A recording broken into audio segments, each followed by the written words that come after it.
بسم اللہ الرحمن الرحیم نحمدہ و نصلی علی رسولہ الکریم۔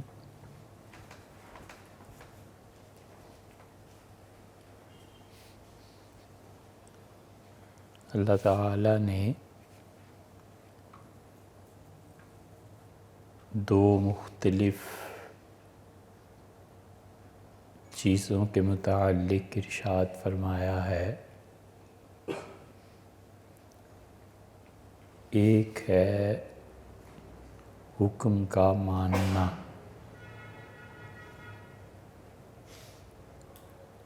اور دوسرا ہے جو وہ چاہے اس کا اتباع کرنا۔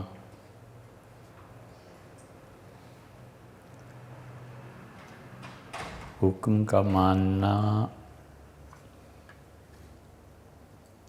ایک الگ بات ہے اور مرضی کا چاہنا ایک الگ بات ہے۔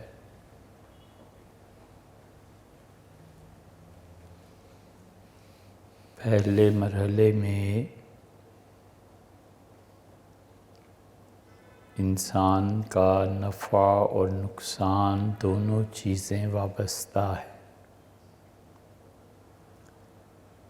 اور دوسرے مرحلے میں فائدے کا پہنچنا ہے ہر حال میں۔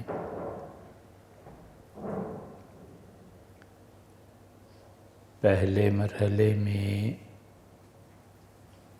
عقل کا غلبہ ہے اور عقل اپنے وجود کو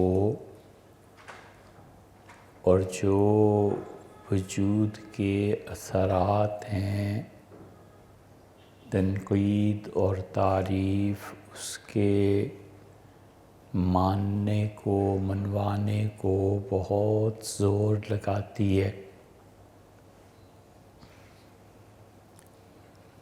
اور دوسرا مرحلہ ہے محبت کا، اور وہ جب انسان کا تعلق اللہ کے علاوہ ہر چیز سے کٹ جاتا ہے تو پھر وہ احکامات کی بجائے مرضی، خوشی، رضا، اس کے چاہنے کے اور نہ چاہنے کے تقاضوں پر عمل کرنے لگتا ہے۔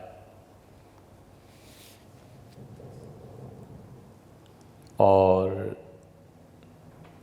پہلی صورت میں سہو کا غلبہ رہتا ہے اور دوسری صورت میں استغراق پیدا ہوتا ہے۔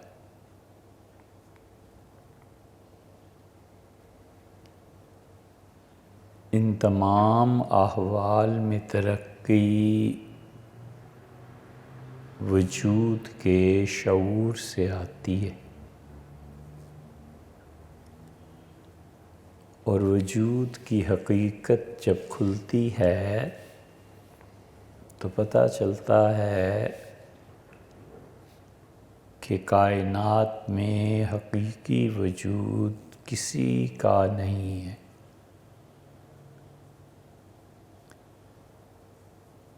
وجود مادے کو مانگتا ہے اور مادے کی اصل مالک کی مرضی پر موقوف ہے۔ جب اس نے ہی نہیں چاہا تو کائنات میں اس کے علاوہ کسی کا وجود نہیں ہے۔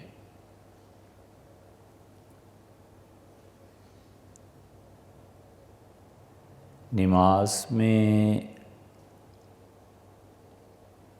بار بار یہ آتا ہے کہ اللہ اکبر، اللہ سب سے بڑا ہے۔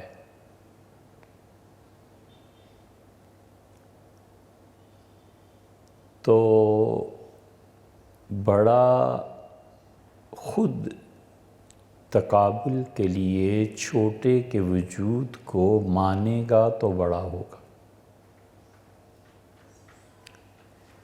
کائنات میں چھوٹائی اور بڑائی یہ اسی وقت متحقق ہوتی ہے جب یہ طے کیا جائے کہ یہ چیز اتنی ہے اور یہ چیز اتنی ہے،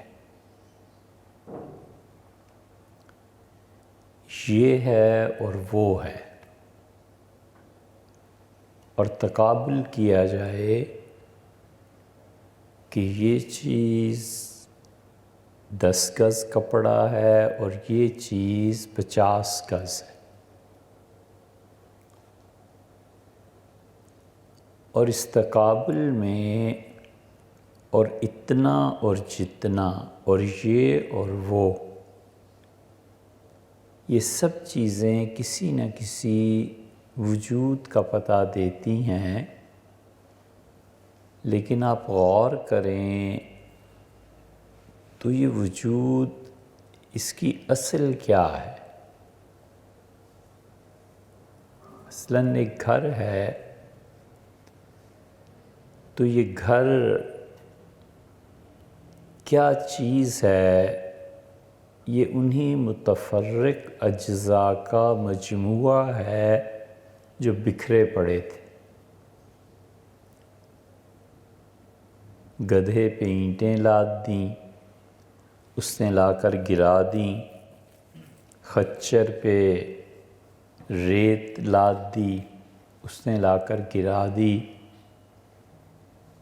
تو گرانے والا جو تھا اس نے کوئی لحاظ نہیں کیا کہ ترتیب سے گرائے، ریت ہے تو کسی دائرے چوکور کی شکل میں گرائے، وہ بس پلٹا کر چلا گیا، یا وہ آ کے کھڑا ہو گیا اور مزدور نے اسے پلٹ دیا۔ تو یہ جو بغیر ترتیب کے 4 اینٹیں وہاں اور 15 وہاں، یہ سب بتاتی ہیں کہ یہ جس نے بھی پلٹا اور پلٹایا ہے وہ ایک تو جاہل ہے، اور یہ سب پلٹانا اس سے پتہ چلتا ہے کہ احمق ہے۔ یہی ہوا، علم ہوتا تو کچھ سوچتا اور عقل ہوتی تو ترتیب بھی آ جاتی، کوئی ڈھنگ آتا، کیونکہ عقل مند آدمی کے کام بغیر کسی حکمت کے نہیں ہوتے۔ پھر انجینئر آ گیا، یہی میٹیریل ہے، یہی اینٹیں ہیں، ریت ہے، چونکہ اسے علم ہے اور عقل ہے تو اس نے انہی چیزوں کو جوڑ کر ایک کمرہ بنا دیا، گھر بنا دیا، کوٹھی بنا دی۔ تو وہ جو بغیر ترتیب کے تھا، کوئی وجود نہیں تھا، اس نے ترتیب لے آئی اور ترتیب سے وجود نے ظہور پایا، لیکن دیکھا جائے تو اس وجود کا خود اپنا کیا وجود ہے؟ یہ تو متفرق اجزاء کو عقل اور علم کے ذریعے اکٹھا کرنا ہے بس۔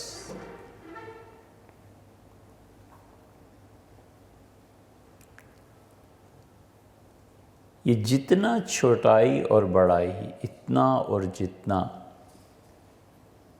ان میں جتنی بھی اشیاء آتی ہیں، یہ سارے کا سارا وجود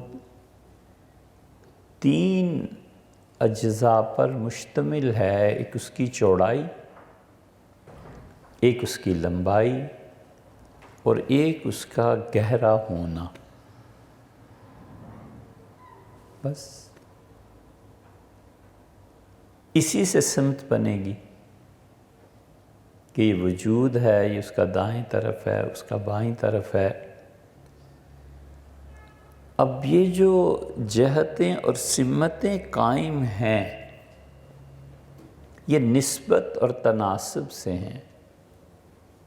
وہی چیز آپ کے دائیں ہاتھ میں ہے اور آئینے میں دیکھیں تو بائیں ہاتھ پہ۔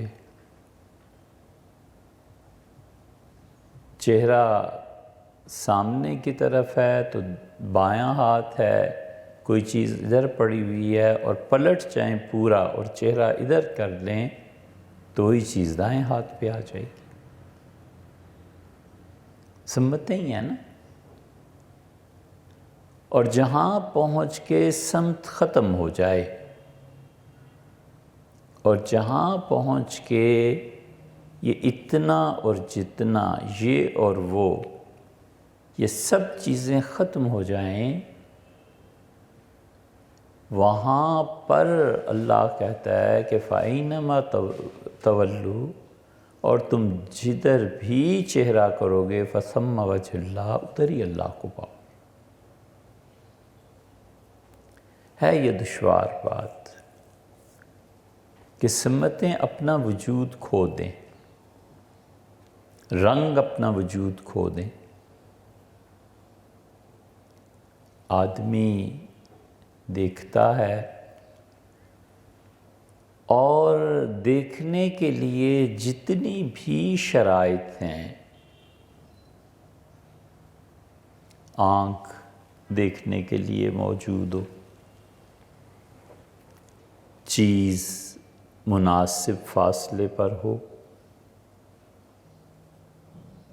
مناسب فاصلہ نہ ہو اور قرب قریب ہو، بالکل آنکھ کے ساتھ لے جا کر لگا دیں تو کچھ نظر نہیں۔ بعد بعید ہو، بہت دور نہیں نظر آئے گی، تو فاصلہ مناسب نکلا۔ نظر ٹھیک ہے، فاصلہ مناسب ہے، چیز سامنے ہو، سمت بھی درست ہو، یا پھر وہ سامنے کے حکم میں ہو۔ سامنے چیز ہوتی ہے، آدمی دیکھتا ہے، چیز سامنے نہیں ہوتی تو بھی دیکھتا ہے، آئینہ ہے اس میں عکس پڑ رہا ہے، سامنے لگا ہوا ہے، پیچھے سے کوئی آدمی آیا، اب نہ نظر ہے پیچھے اور نہ ہی وہ جو آدمی آ رہا ہے وہ سامنے ہے، تو وہ آئینے میں جو کچھ دیکھ رہا ہے وہ سامنے کے حکم میں ہے، سامنے نہیں، عکس ہے نا۔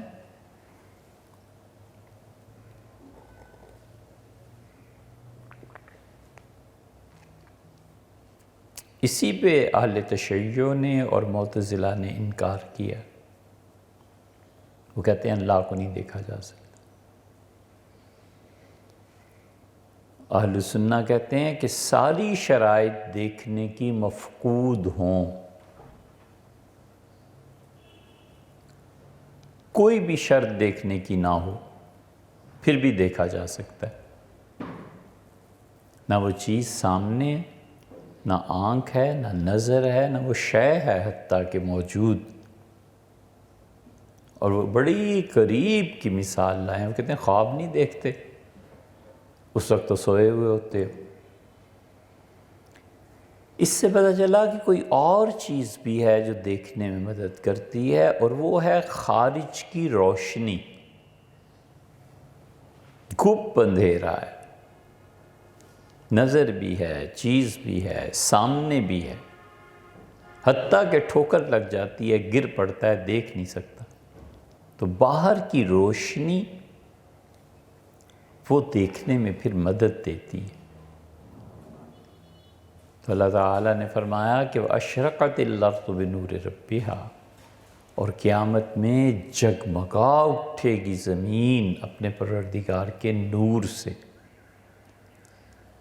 تو جب زمین اللہ کے نور سے جگمگا اٹھے گی، روشن اور روشن ترین چیز بن جائے گی، تو پھر آنکھ باریک سے باریک چیز کو دیکھ سکے گی۔ اسی لیے کہتا ہے کہ لا تدرکہ الابصار وہو یدرک، اور نگاہیں اللہ کا احاطہ نہیں کر سکتی، اور اللہ تمام نگاہوں کا احاطہ کر لیتا ہے۔ وہو اللطیف، یہاں پر لطیف کا لفظ جو لایا ہے نا خدا، یہ دلیل ہے اس کی کہ اسی کا کلام ہے، وگرنہ کوئی اتنی باریکی میں بات کر نہیں سکتا۔ وہو اللطیف، اور وہ بہت ہی باریک بین ہے، بالکل باریکی سے اپنے کام کرتا ہے۔ تو اس کو تو پھر تم دیکھ لو گے، جب روشنی روشنی ہوگی اور زمین جگمگا اٹھے گی تو خدا کی ذات نظر آئے گی۔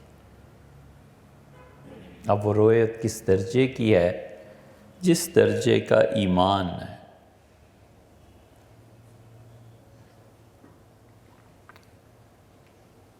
اس لیے کہ ایمان وہ اعتقاد ہے، اور اس اعتقاد سے اعمال جنم لیتے ہیں،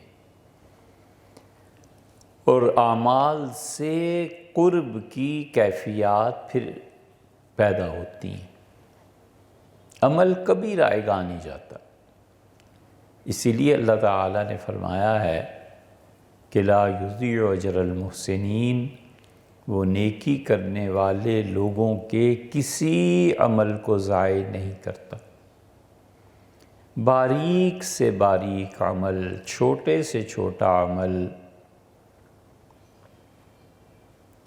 سب اللہ کے ہاں لکھے بھی جاتے ہیں، اجر بھی دیا جاتا ہے، اور عمل کی جو جہتیں ہیں اس کو خدا خود جانتا ہے۔ تو اس لیے وجود کا اپنا وجود کہاں ہے، اور سمت کی اپنی کون سی سمت ہے، اور سمت کون سا مستقل کوئی ٹھہری ہوئی چیز ہے۔ آپ بدلے اور سمتیں بدل گئیں، چیز کو ہلایا اور سمت بدل گئی۔ تو جہاں کوئی سمت نہیں ہے، کوئی چیز نہیں ہے، اللہ کہتا ہے کہ وہاں پہنچ کے تم جس طرف کو بھی منہ کرو گے اللہ کو وہیں پاؤ گے۔ بیت اللہ کے اندر چلا جائے کوئی آدمی اور کسی سے پوچھے کہ قبلہ کا رخ کہاں ہے، تو بھلا بتاؤ یا تو پاگل ہے یا جاہل ہے۔ اسے نہیں پتہ، جدھر بھی منہ کر کے نماز پڑھے گا، نماز اس کا قبلہ وہی ہے۔ بالکل اسی طرح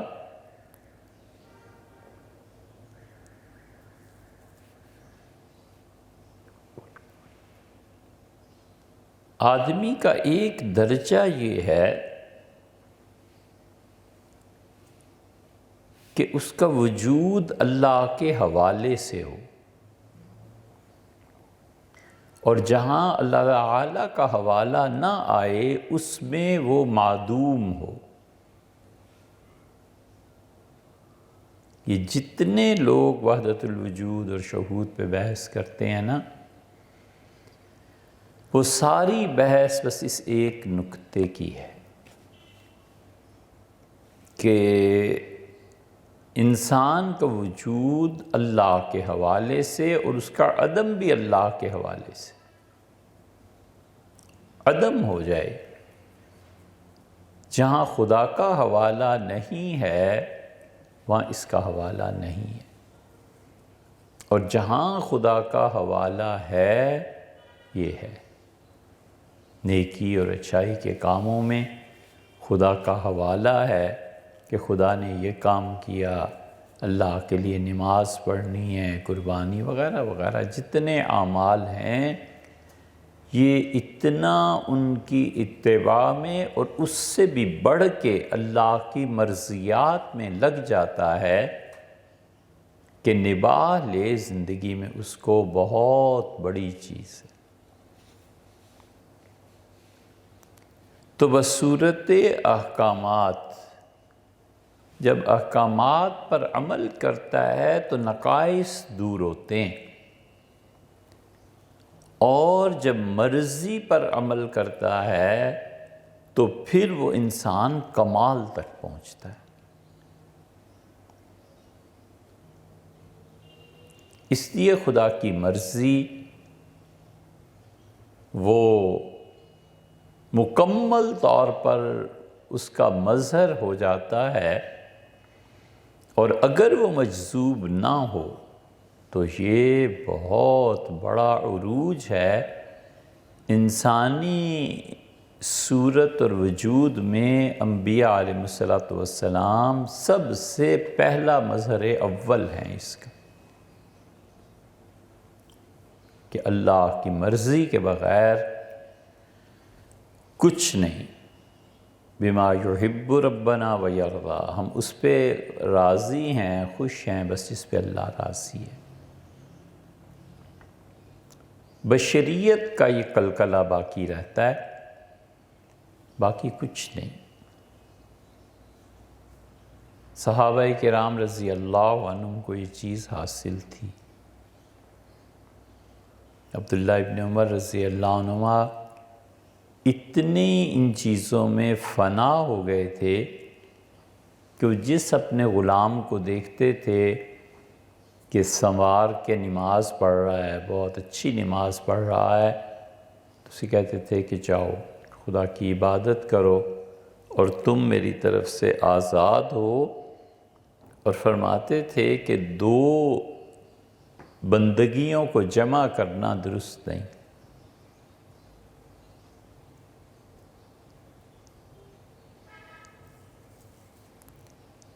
ویسے آپ سوچئے گا کبھی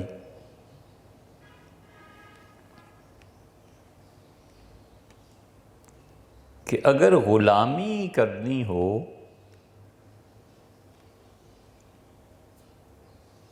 تو آزاد کیا اور غلام کیا، آزادی کیا اور غلامی کیا، سب برابر ہے۔ جب غلام بن کے ہی رہنا ہے تو آزادی کیا اور غلامی کیا۔ حضرت مرزا مظہر جان جانا رحمۃ اللہ علیہ بہت خوبصورت بات فرمائی۔ بہت چھوٹا سا گھر تھا، وہاں رہتے تھے، وہی خانقاہ تھی، وہیں اتنے بڑے بڑے لوگ آئے اور تربیت حاصل کر کے گئے۔ کسی نے کہا حضرت گھر بنا لیں، تو فرمایا چھوڑ کے مرنا ہے یا نہیں؟ اس نے کہا مرنا ہے۔ تو فرمایا پھر چھوڑ کے مرنے کو اپنا اور پرایا دونوں گھر برابر ہے۔ کرائے کا گھر بھی چھوڑ کے مرنا ہے، اپنا بھی گھر چھوڑ کے مرنا ہے۔ تو غلامی آدمی نے اگر کرنی ہو تو پھر آزادی کیا اور غلامی کیا۔ مسئلہ یہ ہے کہ کس کی غلامی کرنی ہے۔ اگر اللہ کا غلام بن کے رہنا ہے تو یہ زیادہ اچھا نہیں بنسبت اس کے کہ وہ اپنے ہی جیسے لوگوں کی غلامی میں چلا جائے۔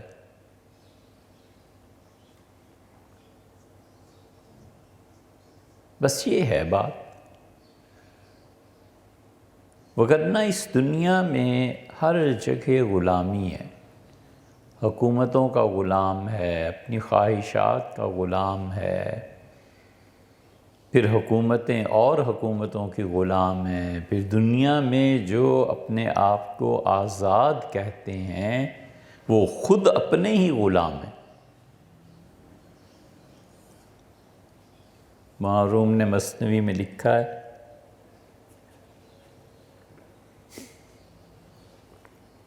سکندر اعظم کے حالات میں بھی آتا ہے،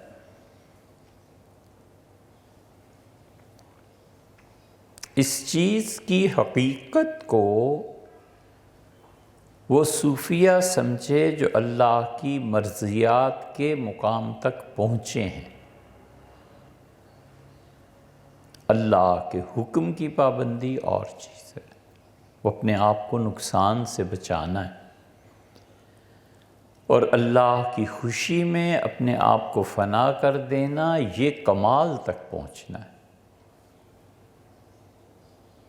ایک آدمی گھر بناتا ہے، اس کی چوکی گلی سے 2 4 5 10 فٹ اوپر کر کے بناتا ہے، تو وہ اپنے آپ کو اس پانی کے نقصان سے اور گلیوں میں جو آہستہ آہستہ سطح بلند ہوتی جاتی ہے ناقص نظام میں، اس نقصان سے اپنے آپ کو بچاتا ہے۔ کہتا ہے ممکن ہے صدی تک گھر قائم رہے، اور صدی میں بے ڈھنگے جاہل لوگ ہیں، حکومت ان کے ہاتھ میں ہے، گلی کو کتنا اوپر کر دیں تو بارش کا پانی آنے لگے گا۔ یہ نقصان سے بچانا ہے۔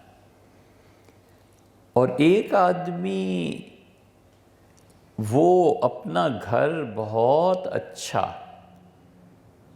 اور اوپر اٹھا کر اور پھر اس کے ساتھ نہایت خوبصورتی سے بناتا ہے، یہ کمال تک پہنچتا ہے۔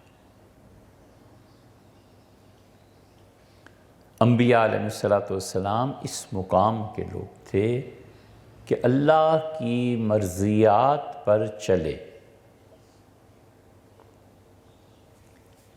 اس لیے نبی جس چیز کی خبر دیتا ہے وہ پرکھی نہیں جاتی۔ نبی کی خبر پرکھنے کے کوئی معنی ہی نہیں ہے، اس لیے کہ یہ نہیں ہے کہ نبی سچ کہتا ہے، سچ وہ ہے جو نبی کہتا ہے۔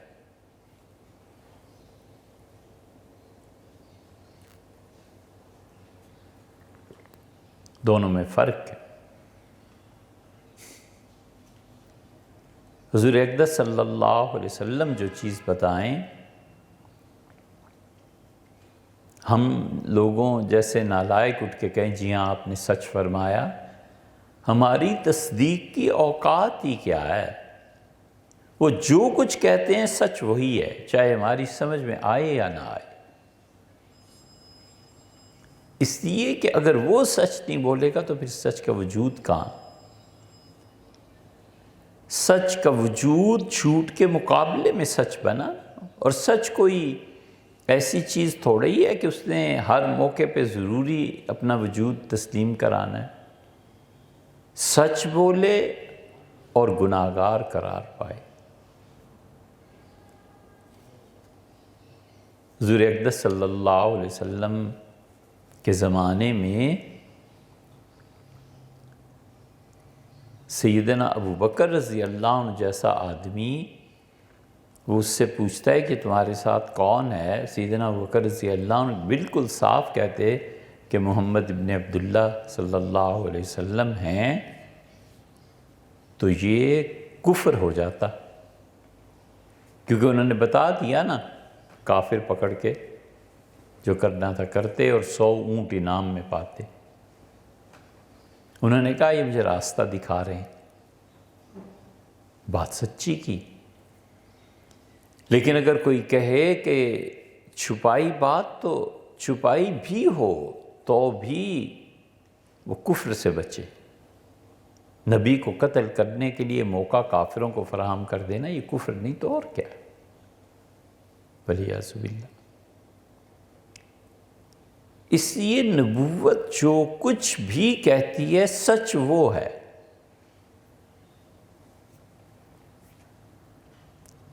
مسند ابی اعلیٰ میں ایک جگہ آیا ہے کہ رسول اللہ صلی اللہ علیہ وسلم کے پاس ایک چور لایا گیا۔ پتہ چلا اس شخص نے چوری کی ہے، تو رسول اللہ صلی اللہ علیہ وسلم نے اس سے کوئی جملہ فرمایا اور کہا یہ مراد یہ تھی کہ تم یہ سوچ رہے ہو؟ اس نے کہا ہاں میں یہ سوچ رہا ہوں۔ تو پھر وہ چلا گیا، اس نے کہا میں نماز پڑھتا ہوں، تو آپ خاموش رہے۔ پھر آپ نے کہا ابو بکر رضی اللہ عنہ سے کہ اس آدمی کو قتل کر دو۔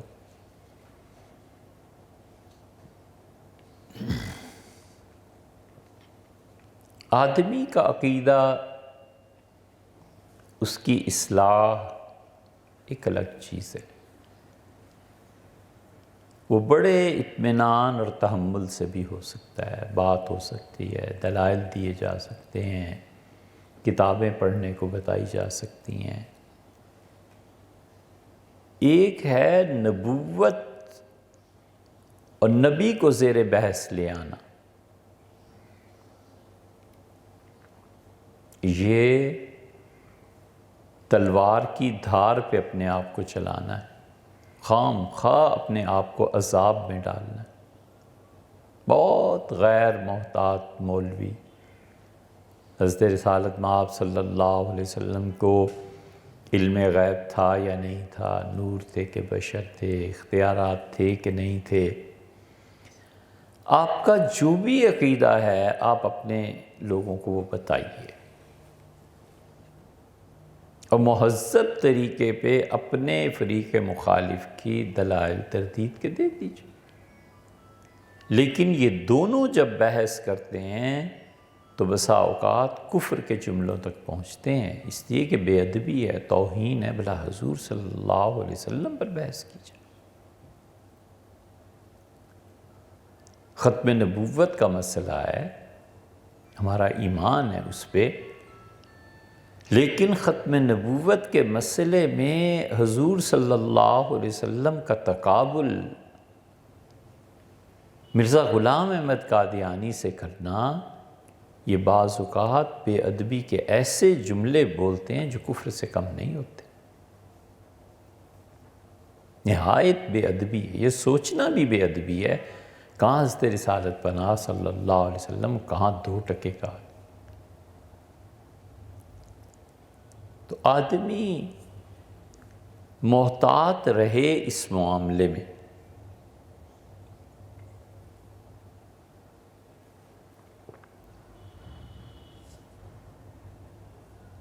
اس لیے نبوت کو زیر بحث لانا بہت نازک بات۔ سچ وہ ہے جو وہ کہتا ہے۔ آپ نے کہا تو بکر رضی اللہ عنہ کے اسے قتل کراؤ، سیدنا بکر رضی اللہ عنہ گیا، کہا اللہ کے رسول، عرض کیا نماز پڑھ رہا ہے، آپ نے فرمایا اچھا کوئی اور، عمر تم جاؤ۔ سیدنا عمر رضی اللہ عنہ آئے اور کہا اللہ کے رسول و نماز۔ سیدنا علی رضی اللہ عنہ سے کہا اچھا علی، انہوں نے کہا میں جاؤں، آپ نے فرمایا جاؤ اور اگر تم اس سے ملو تو اسے مار دینا۔ وہ گئے اور وہ نماز پڑھ کے بھاگ گیا، بہانہ کیا یا جو کچھ بھی، لیکن اس پہ حد جاری ہوئی، ہاتھ کٹا۔ پھر اس نے چوری کی، ڈاکو ہو گیا، لوگ محفوظ ہی نہیں تھے، اور دور آ گیا سیدنا ابو بکر رضی اللہ عنہ کا، تو حضرت ابو بکر رضی اللہ عنہ کے سامنے پھر پیش کیا گیا کہ یہ حرکتیں، تو انہوں نے کہا رسول اللہ صلی اللہ علیہ وسلم نے پہلے دن جو فرمایا تھا نا اسے قتل کر دو، اب اس کے علاوہ کوئی چیز نہیں ہے کہ اسے مار دو۔ تو جو نبی نے کہا سچ وہی ہے، چاہے کسی کی سمجھ میں آئے یا نہ آئے، اور وہ کسی عذر، اس کے نماز پڑھنے کے عذر کے سامنے اس کو قتل نہ بھی کرے تو بھی حقیقت وہی نکلی جو رسول اللہ صلی اللہ علیہ وسلم نے فرمائی تھی۔ تو جو وہ خبر دیتا ہے سچ وہی ہے، اس لیے کہ اللہ کی مرضیات اس کو فطری طور پہ حاصل ہیں۔ حالات، واقعات، ماحول اسے کسی ایسی چیز پر لے بھی آئے جو اللہ کی مرضیات میں شامل نہیں ہے تو بھی خدا اسے پلٹا دیتا ہے۔ 10-11 برس کے تھے، بیت اللہ کی تعمیر شروع ہوئی، ہر آدمی پتھر اٹھا کے لا رہا تھا۔ بیت اللہ کی تعمیر بہت بڑی سعادت کی بات تھی، بچے بھی پتھر اٹھا کر لا رہے تھے۔ حضور صلی اللہ علیہ وسلم جب پتھر لا رہے تھے تو غالباً حضرت عباس رضی اللہ عنہ سب کیا 10-11 برس کے بچے تھے، تو غالباً حضرت عباس چچا نے دیکھا رضی اللہ عنہ، تو انہوں نے رسول اللہ صلی اللہ علیہ وسلم، عربوں کے جو قاعدہ ہے اس کے مطابق بچوں نے جیسے ایک چادر باندھی ہوئی تھی، ایک اوڑھی ہوئی تھی، تو اوڑھی ہوئی جو چادر تھی وہ اتار دی اور کندھے پہ پتھر رکھ کے لانے لگے۔ تو چچا کو یتیم بھتیجے پہ دل بھر گیا اس سے کہ میرا بھتیجا اور پتھر اٹھا رہا ہے تو اس کے کندھے پہ چھل جائے گا، نشان پڑ جائے گا، ایسے نہ ہو جلد اکھڑ جائے۔ تو انہوں نے کہا ادھر آؤ، تو آپ تشریف لے گئے، تو انہوں نے نیچے والی چادر کھول کے کندھے پہ ڈال دی اور کہا اس پہ پتھر رکھ کے پھر لاؤ۔ تو حضور صلی اللہ علیہ وسلم گر گئے، بے ہوش ہو گئے۔ تو جب ہوش میں آئے تو فرمایا میری چادر کدھر ہے؟ تو یہ بڑے حیران ہوئے لوگ کہ یہ کیا؟ تو آپ نے فرمایا کہ لاؤ چادر میری چچا، وہ چادر باندھی، تو آپ نے فرمایا مجھ سے کہا گیا کہ یہ نہیں کرنا۔ اس سے بھی بڑی شہادت قرآن میں،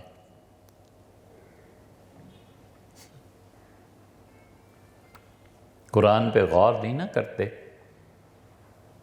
حدیث کا انکار تو چلو ہو گیا، اب یہ جاہلوں نے ایک مدت گزر گئی، صدی کے قریب ہو گیا، یہ فتنہ علی گڑھ والوں نے جس کے بیج لگائے تھے بری طرح پروان چڑھا۔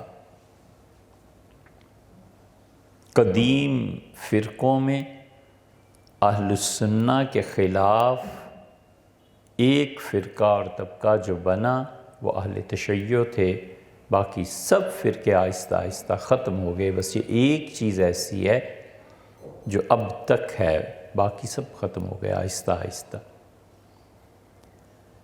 دو فتنے اور بھی ہیں، ایک فتنہ ہر زمانے میں ایک کیفیت رہی اور وہ خارجی، معتزلہ ختم ہو گئے، مرجئہ ختم ہو گئے، تفضیلی ہوتے تھے بعض وہ ختم ہو گئے، اور بہت سے فرقے بنے اور مٹتے چلے گئے وقت کے ساتھ ساتھ۔ لیکن جتنی گہری جڑیں اہل تشیع کی تھیں، ایک تو یہ ثابت رہے، دوسرے انسانی کیفیات کے تحت جو فتنہ ہر زمانے میں سر اٹھاتا رہا وہ خارجی تھے۔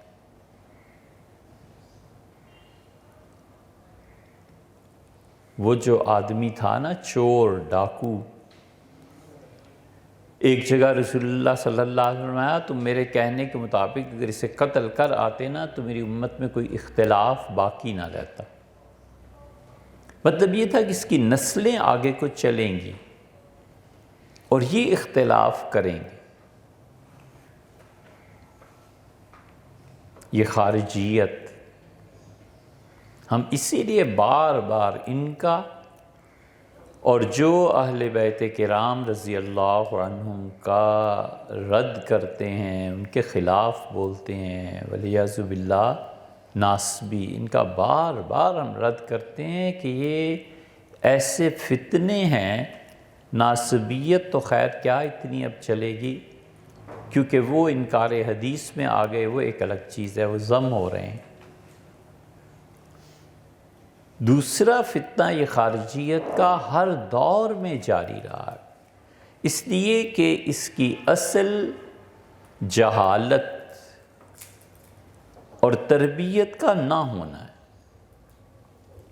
مذہب کے نام پہ تشدد، بس یہ خارجیت ہر زمانے میں رہی۔ یہ جتنی وہابیت ہے یہ سب خارجیت ہی تو تھی، اس کو بھی قتل کرو، اس کو بھی مارو، اس کو بھی مارو۔ قصیدہ بردہ کے مصنف ہیں امام بوصیری رحمۃ اللہ علیہ، یہ کافر ہے، امام احمد بن حنبل رحمۃ اللہ علیہ یہ کافر ہے، فلاں کافر ہے، فلاں کافر ہے. یہ خارجیت ہر دور میں رہی ہے. وہ ایسی چلی ہے سیدنا عمر رضی اللہ عنہ کے دور سے کہ ہر زمانے میں سر اٹھاتے ہیں. یہ طالبان خارجیت یا اور کیا ہے؟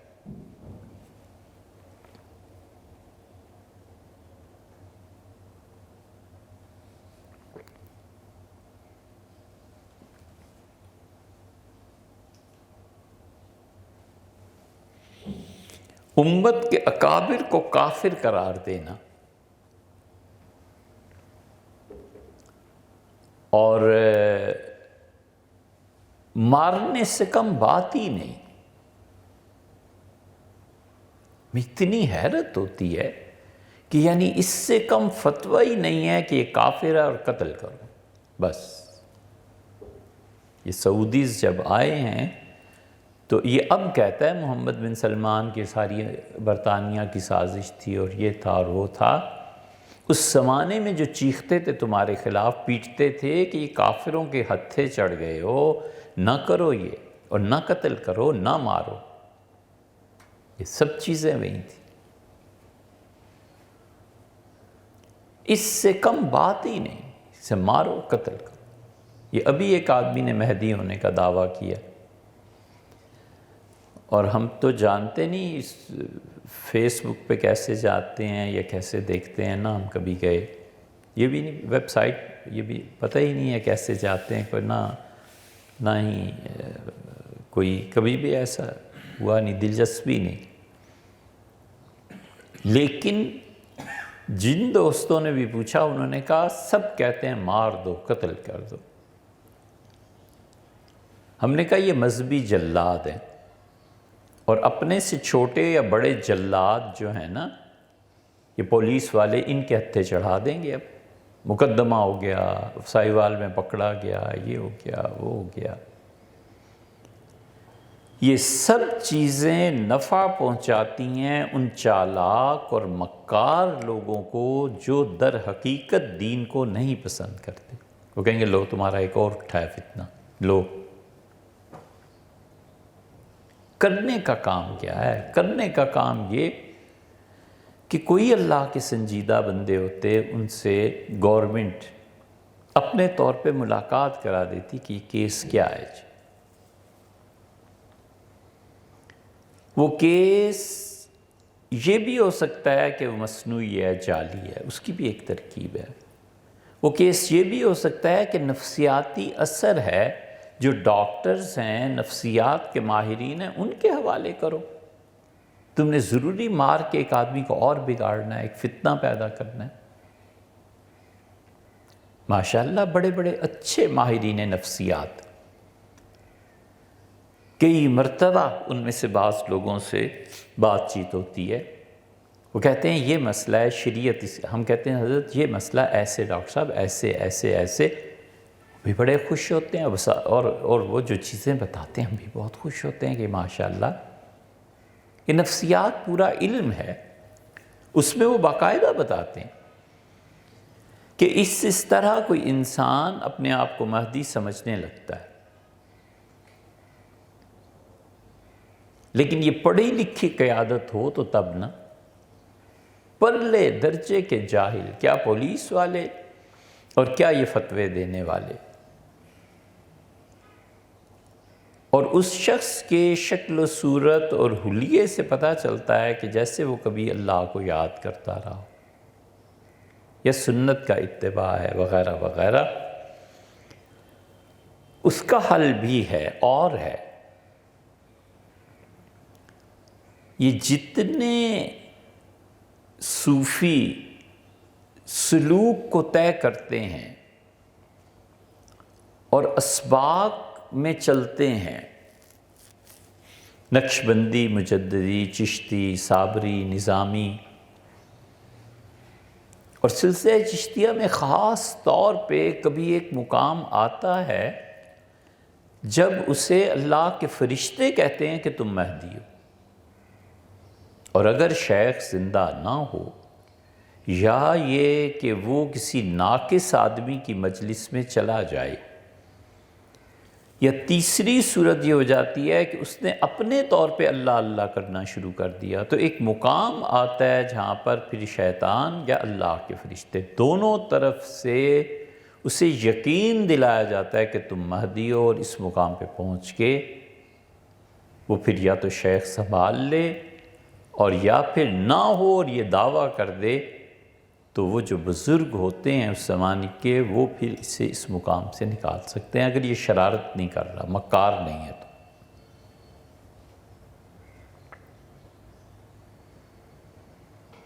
کتنے مقامات ایسے ہیں دیوبندی مکتبہ فکر میں جو سب سے زیادہ پیش ہیں ان چیزوں میں؟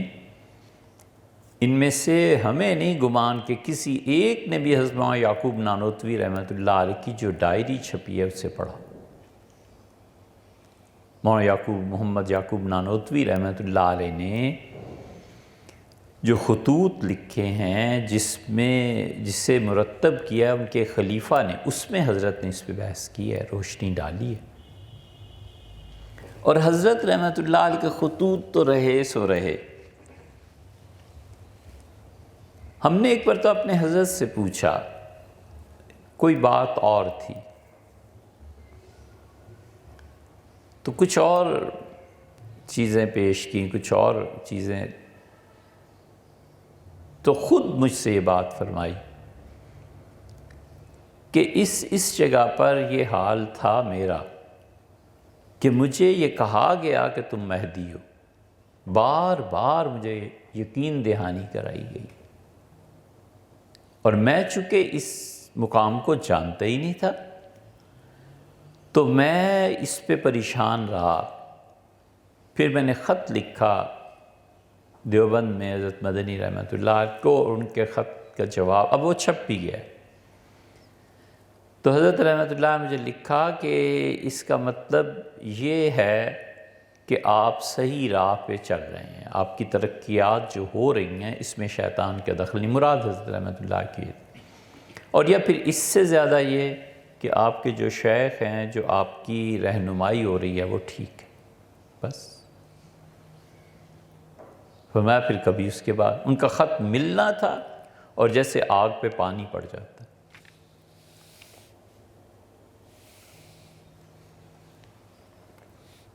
یہ تو ایسی شہادت ہے، ہم کیسے رد کر سکتے؟ رائے پور میں بھی یہ ہو گیا تھا، بڑے حضرت شاہ عبد الرحیم صاحب رائے پوری رحمۃ اللہ علیہ کے خلیفہ تھے، اور صبح بہت پریشان خانقاہ میں ہنستے ہیں، روتے ہیں، اٹھتے ہیں، بیٹھتے ہیں، اتنی پریشانی انہیں، اور جو قرب انہیں حضرت شاہ عبد الرحیم صاحب رائے پوری رحمۃ اللہ سے حاصل تھا، لوگوں میں ادب احترام تھا، اتنی جلدی کوئی بات بھی نہیں کر سکتا تھا۔ تو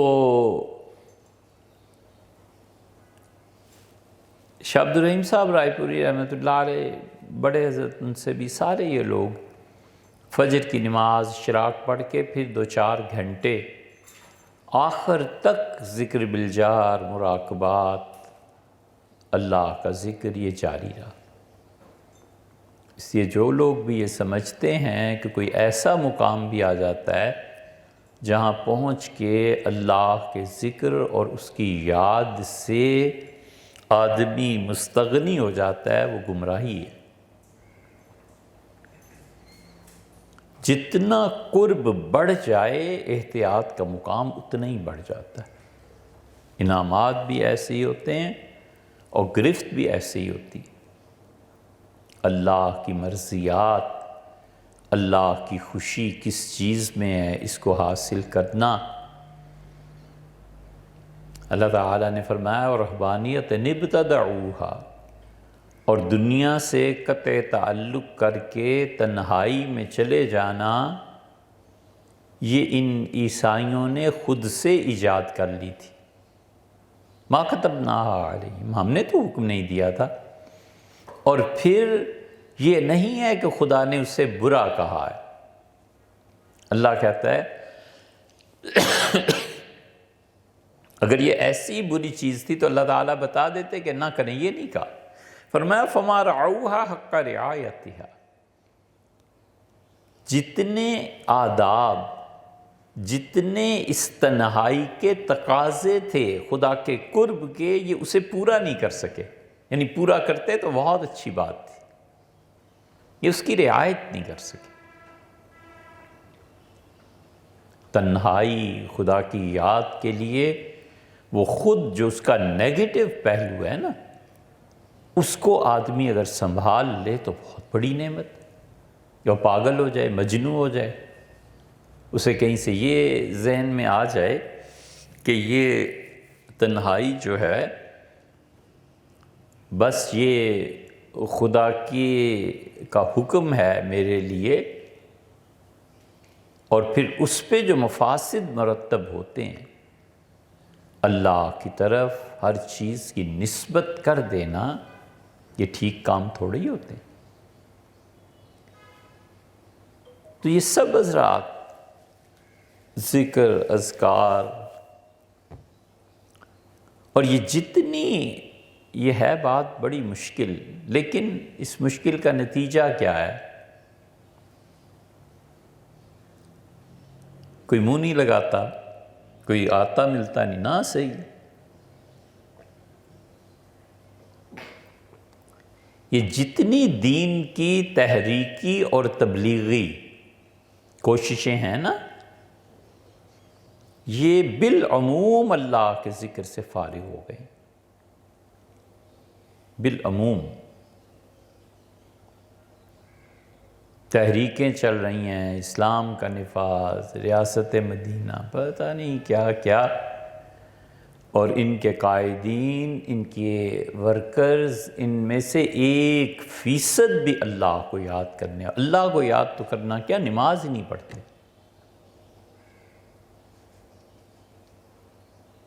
جو شخص خدا کی بندگی سے خارج ہو کر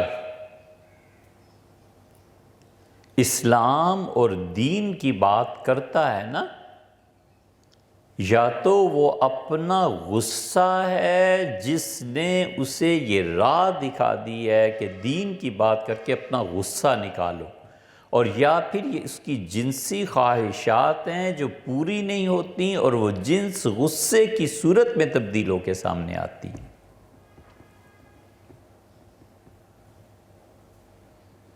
گھر میں دین کو نافذ کرو، یہ چیز ہو گئی، یہ چیز ہو گئی۔ اے حضرت، آپ میں خود خدا کی بندگی کتنی ہے؟ جو خود مسلمان نہیں ہے وہ اسلام کا جھنڈا اٹھا کے پوری دنیا کو مسلمان کرنا چاہتا ہے۔ یہ حال ہے۔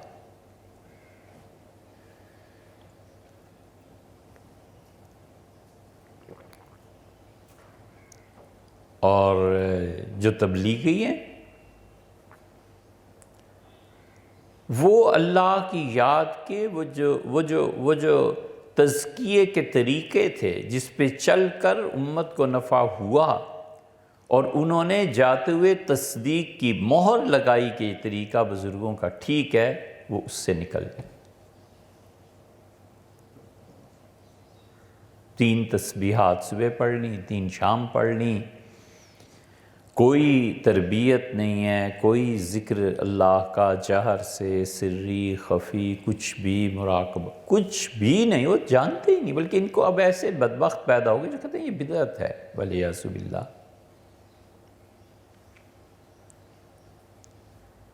عجیب و غریب نظریہ۔ تو اس لیے یہ اللہ کی یاد سے جتنی بھی جماعتیں اور یہ تحریکیں خالی ہیں نا، کوئی نتیجہ اس کا نہیں ہے۔ پچھلے 200-300 سال کی دیکھ لو، یہ خارجی خدا کے ذکر سے فارغ تھے۔ اللہ کو یاد نہیں کرنا، مارنا ہے، قتل کرنا ہے، لڑائی کرنی ہے۔ بدقسمتی امت کی کہ انہیں حکومت مل گئی، ان خارجیوں نے۔ یہ دوسری تحریک ہر موقع پہ اٹھتی ہے۔ اسی لیے حضرت عثمان رضی اللہ عنہ سے شکایت کی تھی حضرت معاویہ رضی اللہ عنہ نے۔ یہ بات نہیں ہے کہ ابو ذر غفاری رضی اللہ عنہ والعیاذ باللہ کوئی خارجی ہو گئے، یہ نہیں ہے، بات سمجھنے کی ہے۔ بات یہ ہے کہ اس زمانے میں اس کے رجحانات سیدنا عمر رضی اللہ عنہ کے آخری دور سے پیدا ہونے شروع ہو گئے تھے۔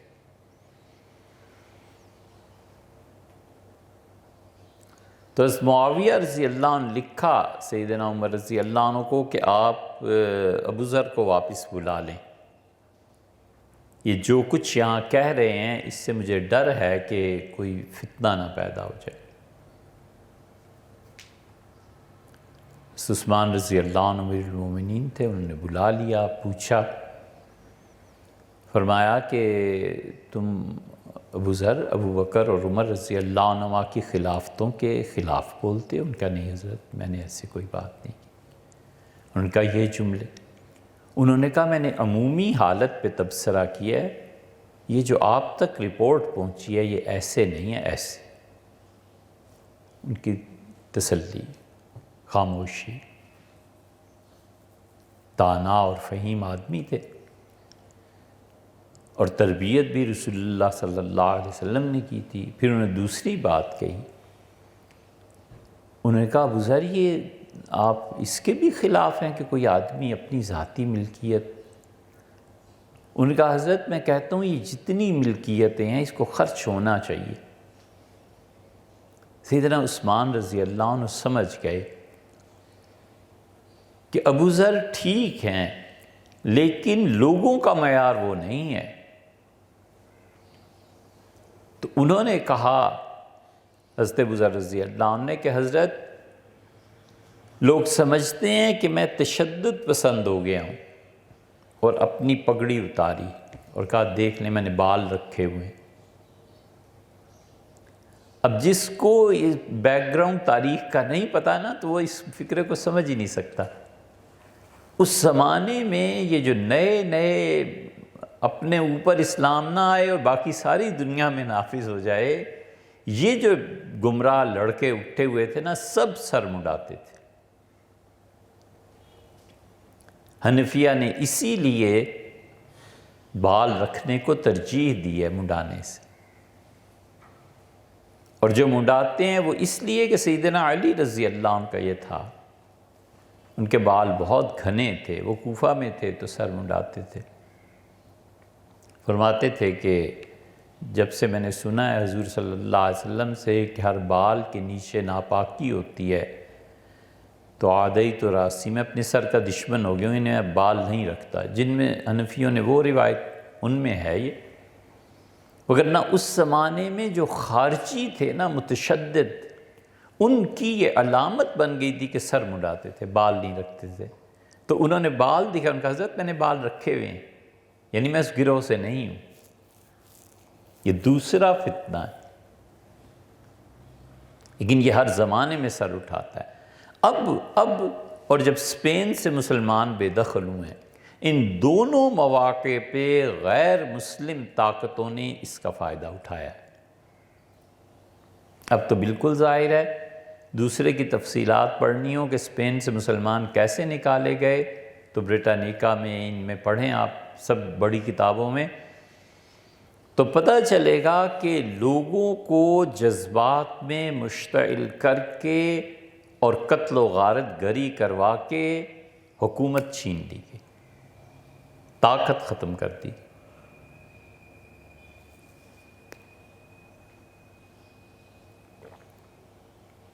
یہ اب مدینہ منورہ میں ریلوے اسٹیشن کا افتتاح ہوا ہے، مکہ مکرمہ اور مدینہ منورہ کے درمیان۔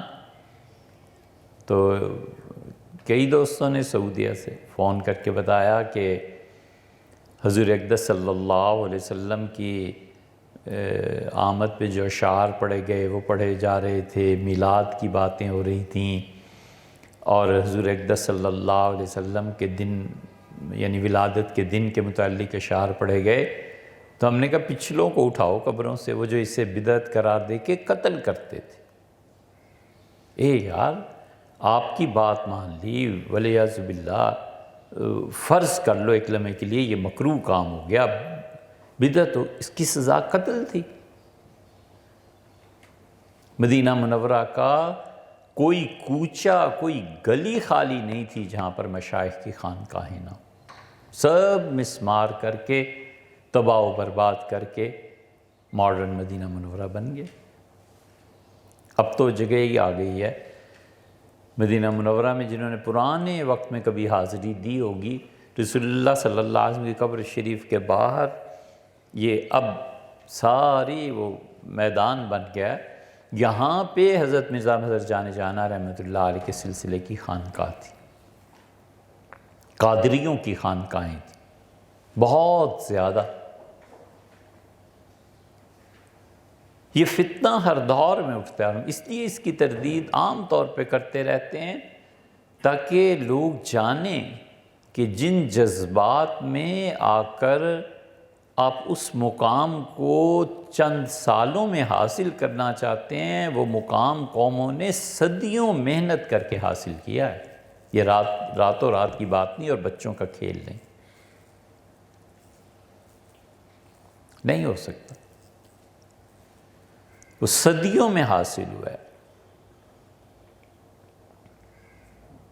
جس چیز کی وجہ سے اللہ نے کافروں کے دلوں میں رعب ڈالا تھا، وہ چیز گھٹ گئی ہے۔ آپ ہندوستان جائیں، ہم تو بارہا گئے اور دیکھتے رہے خاموشی کے ساتھ، ہندو پیسے میں اب بھی زیادہ ہے ہم سے، ان کے پاس پیسے زیادہ ہیں۔ ہندو تعلیم میں بھی مسلمانوں سے زیادہ ہے، ہندو پروفیسر، ہندو بچے جو ٹیکنالوجی میں علم میں کہیں زیادہ ہیں، تعداد میں بھی زیادہ ہیں۔ اس کے باوجود ملک بنا لیا، تقسیم ہو گئی۔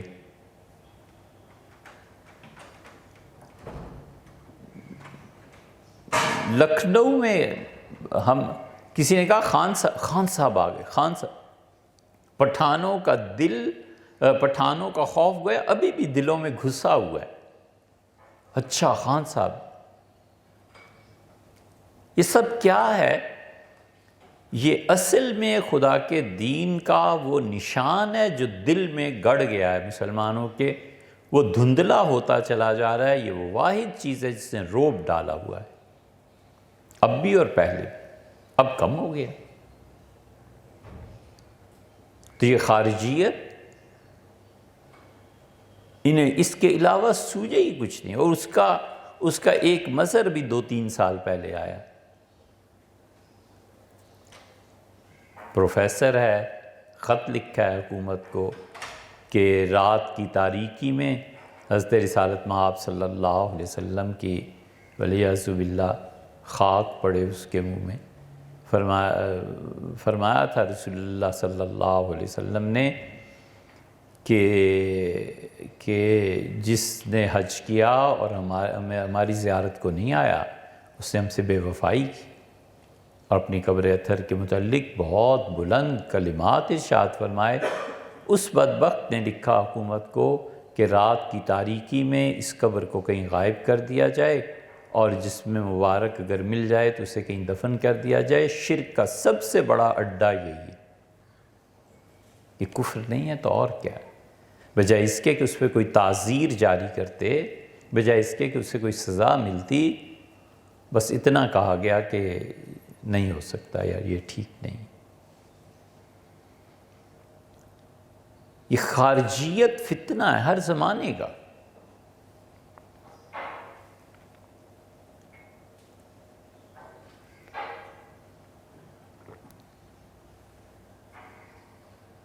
جو طالبان خلافت راشدہ کے نمائندے تھے ہمارے دور میں، اور جن کے قبروں سے خوشبو اور خون اور کفن کے قصے گھڑے گئے، اور سب چیزیں وہی جب GHQ نے بلایا تو جو ان کی مدح اور تعریف میں کتابیں لکھتے تھے وہ لکھ کے دے آئے کہ یہ سب جہاد غلط ہے، جب تک حکومت ڈکلیئر نہ کرے جہاد نہیں ہو سکتا۔ اے حضرت، اگر یہی کچھ کرنا تھا تو پہلے، اگر وہ حق تھا تو یہ کیا ہو گیا؟ اگر یہ حق ہے تو پہلے کیا کیا؟ اعتراف تو کرے نا کہ پہلے غلط تھا اب صحیح ہے، یا یہ کہ اب غلط ہے پہلے صحیح تھا۔ حضور اقدس صلی اللہ علیہ وسلم کو گالی دینا والعیاذ باللہ، یہ لفظ نہیں کہنے چاہیے تھے۔ حضور اقدس صلی اللہ علیہ وسلم کو برا بھلا کہنا، اس پہ اسلامی نظریاتی کونسل کی رپورٹ کبھی پڑھو، تمہارے بڑے چوٹی اور ٹاپ کے مفتیوں نے جو فتوے دیے ہیں نا، اب اس فتوے کو اون نہیں کرتے کہ ہم نہیں لکھا ہے۔ پڑھ کے دیکھو ذرا، اے مفتی صاحب آپ 2 لفظوں میں کہہ دیں یہ فتویٰ اس وقت دیا تھا غلط ہے، ختم ہو گئی بات۔ یہ کہیے کہ یہ فتویٰ میں اب بھی اس پہ قائم ہوں اور یہ درست ہے۔ اگر درست کہیں تو عوام میں منہ دکھانے کے قابل نہ رہیں، اور اگر یہ کہیں کہ غلط ہے تو پھر باقی زندگی کیا ہے؟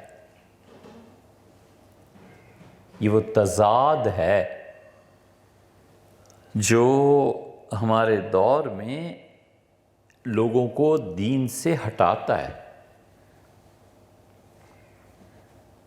یہ جو عمر ہے نا بچوں کی، ماڈلز چاہتی ہے ایسے لوگ ملیں جنہیں دیکھ کے ہم اپنی زندگی بنائیں، اور وہ ماڈلز نکل گئے، چلے گئے۔ یہ خارجیت اور یہ تیسرا فتنہ جو اب پچھلی 1-2 صدی سے پروان زیادہ چڑھ رہا ہے، یہ ہے انکار حدیث۔ حدیث کچھ نہیں، ظنی روایات ہیں، خبر واحد ہے۔ جس کو یہ بھی خبر واحد کی ڈیفینیشن بھی نہیں نا پتا، وہ اس پہ پوری کتاب لکھنے کو تیار ہے۔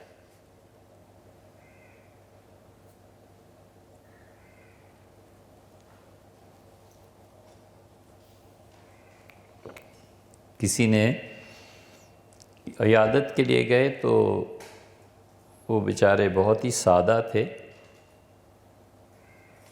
ایسے سادہ کہ فرمایا کہ تم آئے ہو تو یہ کینسر ہوتا کیا ہے؟ عرض کیا کہ وہ جو سرطان پچھلے زمانوں میں اسے کہتے تھے، یہ وہی چیز ہے۔ اچھا اور کیا بتائیں حضرت؟ یہ تو ڈاکٹر بتا سکتے ہیں۔ تو شکایت کی کسی سے کو آیا تھا، اور دیکھو ویسے تو اتنی تقریریں اور اسے پتہ ہی نہیں کینسر ہے، اب کیا عرض کریں؟ اب کینسر کے کیا بتائیں کیا چیز ہے، کتنی قسمیں ہیں، کتنی دوائیاں ہیں؟ یہ شوکت خانم والے جانتے ہوں گے، ہمیں کیا معلوم، ڈاکٹرز جانتے ہوں گے۔ تو جسے خبر واحد اور ظن اور یقین کا بھی نہیں پتا، وہ بھی لگا ہوا ہے حدیث کیسے ہے اور حدیث ایسے اور ایسے۔ یہ فتنہ آہستہ آہستہ کیا بڑی تیزی سے پھیل رہا ہے۔ 1-2 صدی پہلے شروع ہوا تھا، اس سے پہلے لوگ دیندار تھے، لوگوں کے پاس علم تھوڑا تھا مگر عمل بہت زیادہ تھا، عقیدہ جو بھی تھا بڑا پکا تھا، چاہے آپ اسے کفر کا ہی عقیدہ کہہ لیں مگر اڑے ہوئے تھے۔ رازی سارے علم کلام پہ بحث کے بعد ایک بات کرتے ہیں، رازی کہتے ہیں کہ عقیدہ جتنا بھی ہے نا، اگر اللہ تعالیٰ کی صفات پہ تنزیہ میں پڑھنا ہو تو یہ پڑھو کہ لیس کمثلہ شیء، اس جیسی کوئی چیز نہیں ہے، وہ السمیع البصیر، وہ سنتا بھی ہے دعاؤں کو اور حالات کو دیکھتا، اس جیسی کوئی چیز نہیں۔ اشارہ ہے نا یہ، وہ کیسا ہے؟ اس جیسا، کیونکہ یہ سب چیزیں امکان میں ہیں اور خدا دائرہ امکان سے بہت بلند و بالا ہے۔ امکان ممکن ہے، کوئی بھی چیز جو آدمی بناتا ہے اس کی پہلے کوئی نظیر موجود ہوتی ہے، اسے دیکھ کے ہی بناتا ہے۔ اور اللہ کے لیے کوئی نظیر کائنات میں نہیں، کوئی اس کی مثل نہیں ہے۔ کائنات میں کوئی چیز ایسی نہیں ہے جس کے متعلق یہ کہا جائے کہ اللہ اس جیسا ہے۔ یہ جو اس میں اشارہ ہے نا، یہ خود متعین کرے گا، اور اللہ ایسا نہیں ہے۔ تو جس چیز کی طرف بھی اشارہ کیا جا سکتا ہے وہ یا تو زمانے میں اشارہ کیا جائے گا، اسی لیے کہیں گے کہ یہ 1970 میں چیز ایسی تھی، اب دیکھو کیسی ہو گئی، اور اب ایسی ہے اور 50 سال بعد دیکھنا یہ کیسی ہو جائے گی۔ تو زمانے میں قید ہو گیا نا، اور مادے میں قید ہو گیا۔ یہ لکڑی سے بنا ہوا ہے، یہ شیشے سے ہے، یہ سنگ مرمر سے، فلاں سے، اللہ ان سب چیزوں سے ماورا۔ اس لیے جس کو عقیدے کی بھی خبر نہیں ہے، خبر واحد کہاں آ کے کس عقیدے میں کیا، کوئی بحث کوئی پڑھا ہی نہیں ہے، وہ بھی حدیث کا انکار کرتا ہے بغیر یہ سوچے اور جانے کہ حدیث کا انکار خود قرآن کریم پہ جا پڑے گا، اور حدیث کے انکار سے قرآن کریم کی نفی ہو جائے گی۔ بھئی ایک ہی زبان ہے، وہ کہتی ہے یہ میرا جملہ ہے، یہ اللہ کا جملہ ہے۔ اگر وہ زبان ناقابل اعتبار ٹھہری تو خود اس قرآن کا کیا ثبوت ہے؟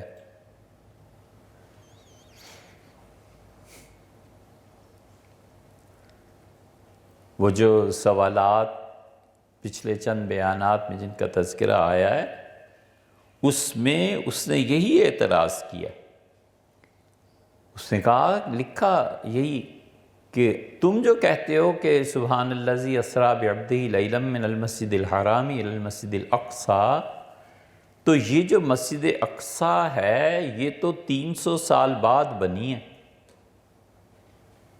جب یہ آیت نازل ہوئی تھی، معراج کا واقعہ ہوا تھا، تو مسجد اقصیٰ تو تھی ہی نہیں۔ تو یہ خود ڈالا گیا ہے، یہ خدا نے نازل نہیں کیا۔ کہ پاک ہے اللہ کی ذات ہر عیب سے، جو راتوں رات اپنے بندے کو رات کے کچھ حصے میں مسجد حرام سے مسجد اقصیٰ لے گئے۔ مسجد حرام تو جانتے تھے، مسجد اقصیٰ کیا چیز، کچھ بھی نہیں۔ اور اس پہ وہ حضرت عقیل رضی اللہ عنہ والی بات، وہ حدیث کا انکار آ گیا نا۔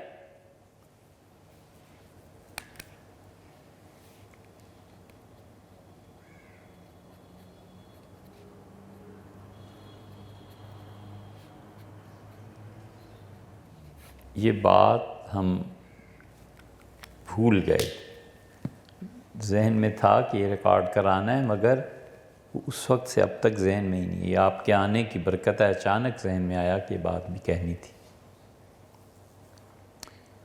حضرت عقیل رضی اللہ عنہ کا قصہ ہے۔ حضرت ابو طالب کے 4 بیٹے تھے، طالب کے متعلق مختلف روایات ہیں۔ ظاہر ہے اہل تشیع انہیں مسلمان کہتے ہی ہیں۔ یہ بھی ہے روایت کہ بدر میں آئے تھے، تو بدر میں جب آئے تو کافروں نے کہا ان سے کہ بنو ہاشم، ہم جانتے ہیں کہ تمہاری دلی ہمدردیاں جو ہیں نا، اس رشتہ داری اور قرابت کی وجہ سے حضور صلی اللہ علیہ وسلم کے ہی ساتھ ہیں۔ تم ہمارے ساتھ مل کے اپنے ان ہاشمیوں کو نہیں قتل کرو گے، ہمیں پتہ ہے۔ تو اس پہ طالب واپس چلے گئے تھے۔